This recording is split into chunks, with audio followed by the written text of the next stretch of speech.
กันใหญ่เบ่ล่ะโปกนอกเนาะประมาณนี้เริ่มเฮ็ดแล้วพี่น้องเอ้ย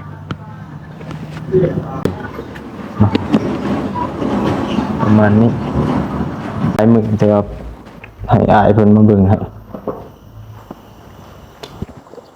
แจ้งได้เด้นี่พี่น้องเอ้ยบ่แม่นพี่ยาหุ่มพี่น้องเอ้ยเด้อขอบใจ ก็ได้ซื้อน้ำเด้อ ดู มีแต่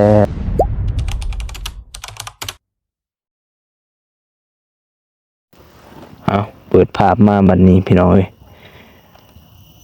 มาเบิ่งหมากาแฟเนาะ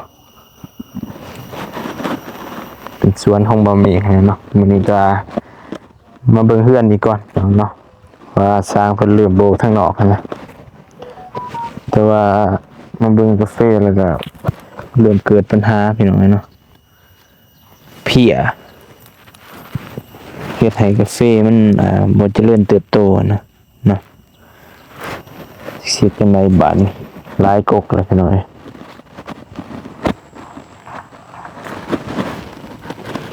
มากาแฟก็เริ่มใหญ่หลายแล้วแต่ว่าเพี้ยลงหลายคือกันเราเบิ่งกาแฟก่อนเนาะเดี๋ยวเข้าไปเบิ่งเพื่อนปุ๊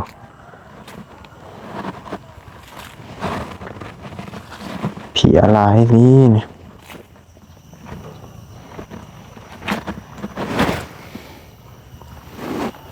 กาแฟก็เริ่มใหญ่แล้วมัน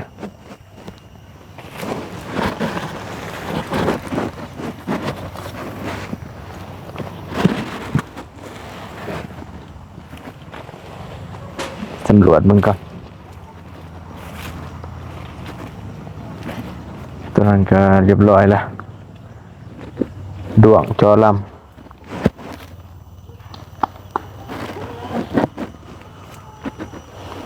ฝนกระตกใหม่ๆเอาเปลี่ยนเลยเนาะกราบทักทายสบายดีเด้อพ่อแม่พี่น้องเนาะเบิดสุขุสุคนเพราะว่าอยู่ทั้งในและก็ต่างประเทศพี่น้องก็ยินดีต้อนรับเข้าสู่ช่องบ่าวเตียงทองแชนแนลพี่น้องเนาะพอดีขึ้นมาบ้านใหม่เนาะมีเวียกแน่สิเข้าไปหาเซาหนูแน่เนาะแล้วก็สิไปจอบสวนแน่พี่น้องเอ้ยก็เลยสิมาแวะเบิ่งเฮือนก่อนเลยสิออกไปสวนเนาะว่าน้องหนูก็ค่ำพุ่นแหละเพื่อเพิ่นเลิกเวียกเลิกงานนะก็เลยมาสำรวจเบิ่งสวนนำแน่แล้วไปสวนทางบ่าวเตียงแน่พี่น้องเนาะมื้อนี้สำรวจเบิ่งก่อนพี่น้องเนาะช่วงนี้รู้สึกว่าเพี้ยมันอยากลงกาแฟเฮาเนาะเฮ็ดให้หมากมันบ่เจริญเติบโตนะพี่น้องเนาะหลายกกล่ะแต่บ่ฮู้วิธีแก้เนาะแต่ว่าเฮาบ่ได้ใช้ยาฆ่าแมงไหม้นะพี่น้องเพราะว่ามันเขตชุมชนเนาะบ้านเฮือนเพิ่นอ้อมหอบมันคิ้วพี่น้องทำลายเพิ่นก็เลยบ่ได้เฮ็ดหยังเลยเนาะรอเบิ่งก่อนใหญ่เบิดแล้วกาแฟเฮาก็ได้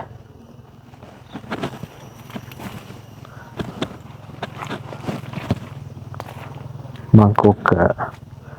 หมากโบราณเนาะมันหลายสายพันธุ์นี่ก็สายพันธุ์ต่างอีกบางสายพันธุ์ก็หมากหลายงาสั้นงายาวก็มีเนาะแล้วแต่ก็ใหญ่เบิดละเสียดายแต่ว่าสวนบ่กว้างพี่น้องเอ้ยอันสวนกว้างคือเพิ่นนี่สิได้หลายอยู่ดอกแต่นี่ก็ประมาณ800-900ต้นนี่เพราะว่าตัดออกที่บ้านเนาะแต่มาเลาะมันก่อนพอดีหอดใส่เลยมาเบิ่งเพิ่นเริ่มโบกนอกเนาะประมาณนี้หน่อยโบกทางนอกแต่ว่าเฮ็ดเหลี่ยมเฮ็ดเสาเพิ่นว่าคันโบกนี่ก็ไล่เป็นเม็ดกะเล่นั่นแหละพี่น้องเนาะเม็ดกะเล่ละแสนก็ประมาณ100 กว่าบาทประมาณ150 บาทเนาะประมาณแต่ว่ามันมาแพงตัวเหลี่ยมเสาอย่างเนาะเพิ่ม มเหลี่ยมเสาเพิ่มเหลี่ยมข้านเข้ามานะก็สิเบิดหลายนี่ตอนนี้เพิ่นน่าจะพักเที่ยงเนาะเริ่มเฮ็ดแล้วพี่น้องเอ้ย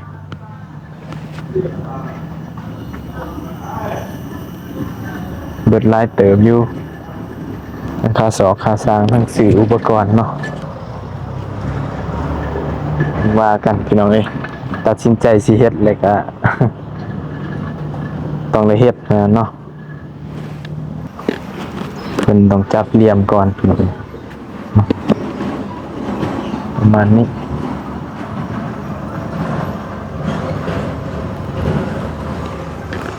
เสาเหลี่ยมพาด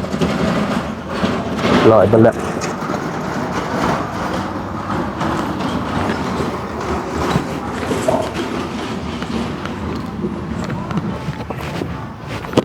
ก็สิแล้วบ่แม่นง่ายพี่น้องเอ้ย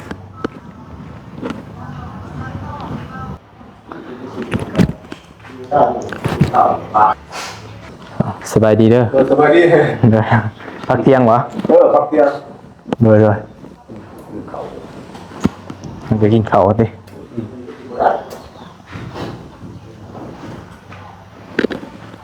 เอาเดี๋ยวเนาะก็มาเบิ่งบ้านอีกเป็นอะไร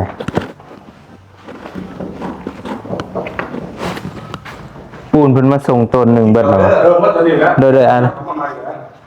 ฮะ มัดตัวนี้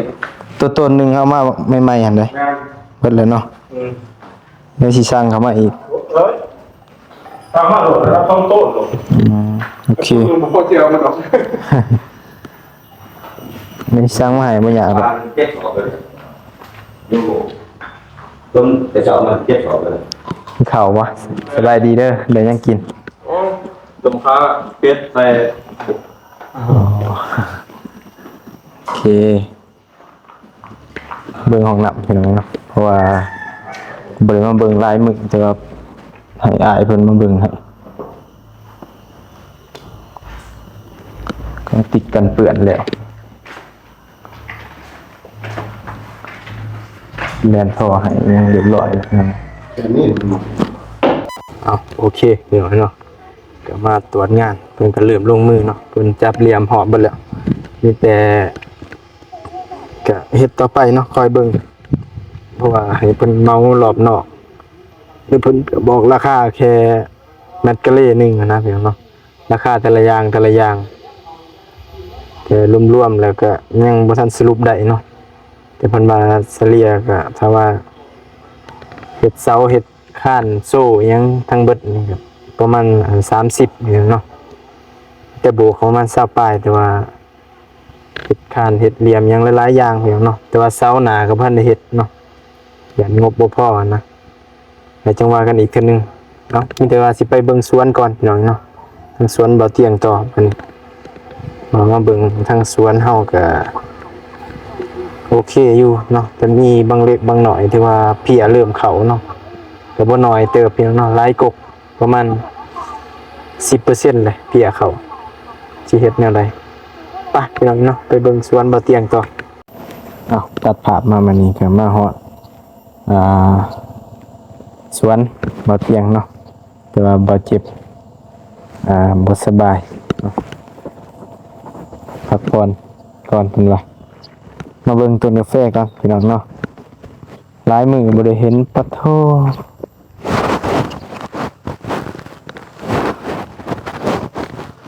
น้องแล้วบ่า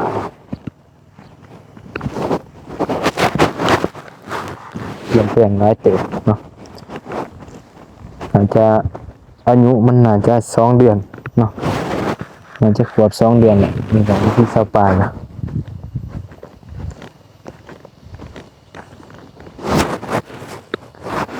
พี่น้องเนาะ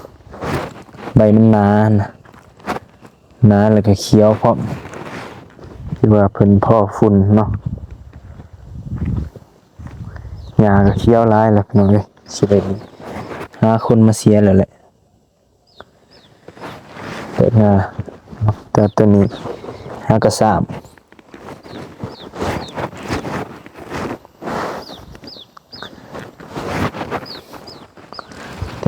เนาะทั้งเมียไอแดงแล้วก็เสียหยาผู้เดียวพี่น้องเนาะสิ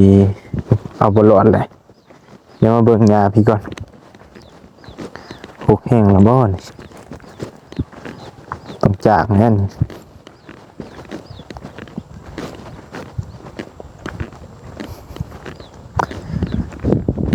โอ้พี่น้องเอ้ยบ่ได้แล้วนี่ต้องมีจ้างแล้วแต่กาแฟก็ใหญ่อยู่เนาะตัวหญ้าหลายแล้วจ้างคนแล้วนั่น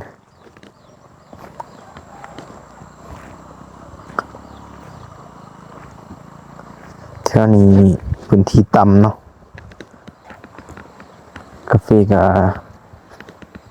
บ่โอเคปานใดพี่น้องมันต่ำเนาะน้ำเซาะน้ำหยังนี่เอาเพิ่นมาเสียหยามีไอแดงคนเดียวน่ะจะบ่ไหวแล้วพี่น้องเนาะหญ้าเริ่มหกแล้วบัดนี้แต่ว่าต้องได้จ้างคนมาเสียแล้วพี่น้องเนาะแต่ว่าจ้างอยู่พี่ก็ค่อนข้างว่าอยากแพงหญ้าอ่อนประมาณ170,000 200เกือบ300 บาทนะ150,000มันบ่มีแล้วพี่น้องเอ้ยก็แม่นอยู่ว่าอยู่บ้านบ่าวอนุ่งมันถือกันนะแต่ว่าเพิ่นมาไกลเพิ่นก็ขึ้นราคาคือเก่าเนาะ200,000คือเก่าบางคนแต่พังเบิ่งหญ้าเฮานี่มันก็ค่อนข้างว่า ยังบ่แก่ปานใดนะเป็นหญ้าอ่อนแต่มันอยากหนาเนาะฟังนั้นเพิ่นปลูกมะเขือกับกาแฟนั่นแหละงามอยู่รอเบิ่งก่อนประมาณ 4-5 วันเฮาบ่ได้มาเนาะก็เลยมาเบิ่งว่าก็เปลี่ยนแปลงหลายกาแฟงามขึ้นหลาย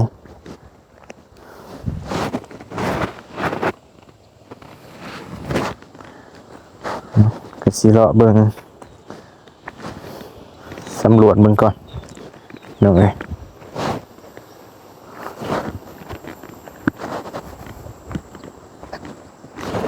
นี่นะ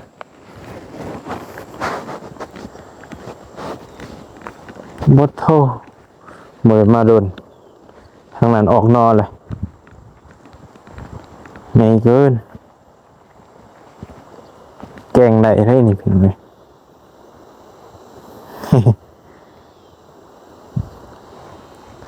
ยากพี่น้องเนาะ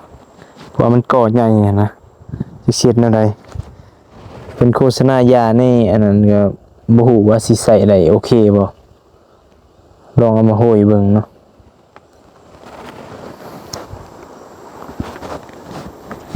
กำจัดหญ้านะหญ้า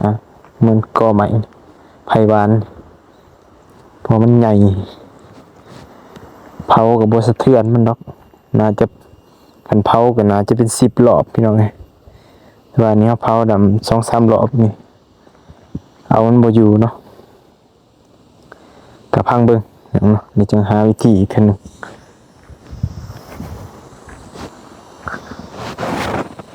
เสียได้แล้ว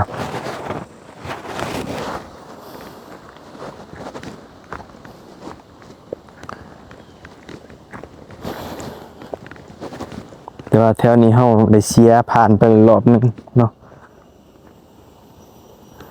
แต่มันก็ขึ้นมาใหม่บางๆแต่มองเฮาบ่ทันได้เสียนี่เนาะช่วงนั้นมันบ่ทันได้หกนะก็เลยบ่ทันได้เสียแต่ว่านี่เขียวไปแล้วโอ้ยจิโร่เอาไปแล้วโมเมนต์พี่ยาหุ่มพี่น้องเอ้ยคนมาจาก2 มื้อก็น่าสิเบาบางไปหลายเติบ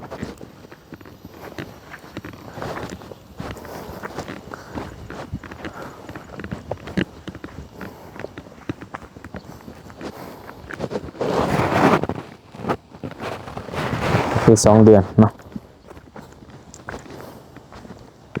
เพราะว่าปลูกเบี้ยน้อยดีร้อนประมาณ12 เซน13 เซนนี่พี่น้องที่ตอนนี้มันก็ยืดขึ้นมาเป็น20 เซน20 กว่าเซนแหละเกี่ยมแตกแหนงแตกภูมิ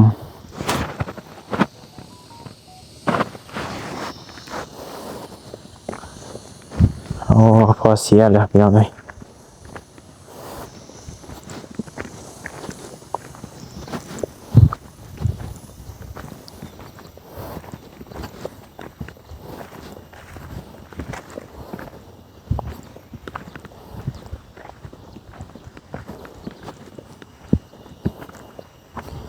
แบบนี้โน่นหินงามคือกัน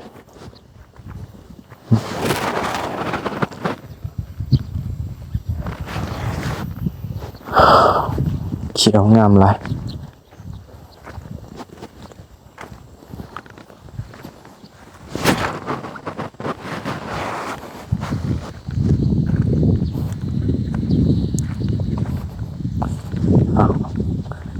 โอเคก็พาพี่พาน้องมาเลาะเมืองสวนโอ้ศัตรูพืชอย่าก็สำคัญเอาบ่เสียมันก็สิหุบสิหยาดกินฝุ่นเบิดกาแฟเฮาก็สิบ่งามเนาะเนี่ยไอ้แดงเราก็เสียคู่มือนะมือละน้อยนั่นแหละพอคนเดียว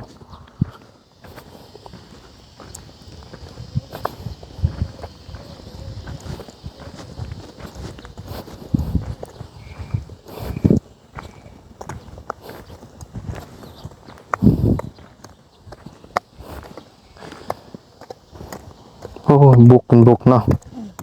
สบายดีเด้อเอ้ย สบายดี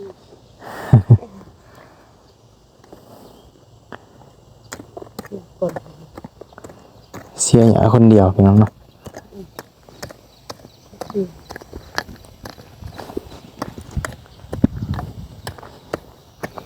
บ่ไหว้ได้นี่เนาะคนเดียวนี่บ่ทันมันเลยนี่มีว่าพี่น้องอยู่บ้านอยู่ เป็นมีอยู่แล้วครับบ่มีรถ โอ้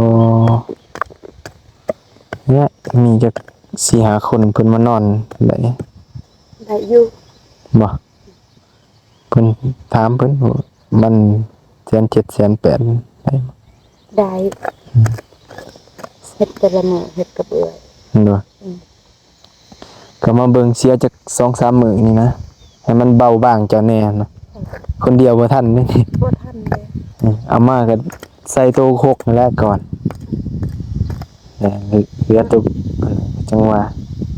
วันนี้ข้าวน้ำให้เขาเอามาเองบ่ เขานำบ่เขานี่ก็ หรือว่ากินนำกันน้ำเอื้อย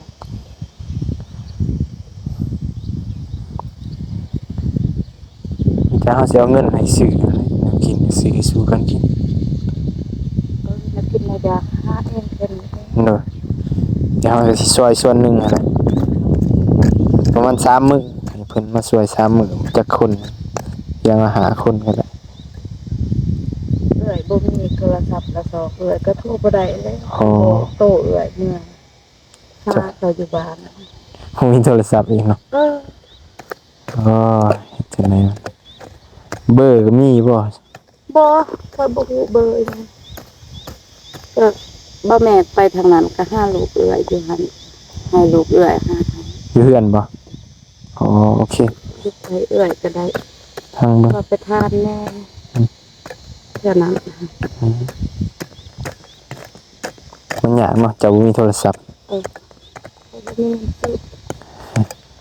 นี่ได้ยินข่าวว่าไอ้แดงซื้อเครื่องใหม่ซื้อโทรศัพท์ใหม่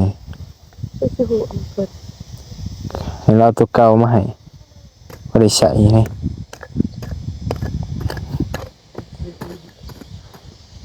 กลางคืนก็นอนผู้เดียวบ่ บ่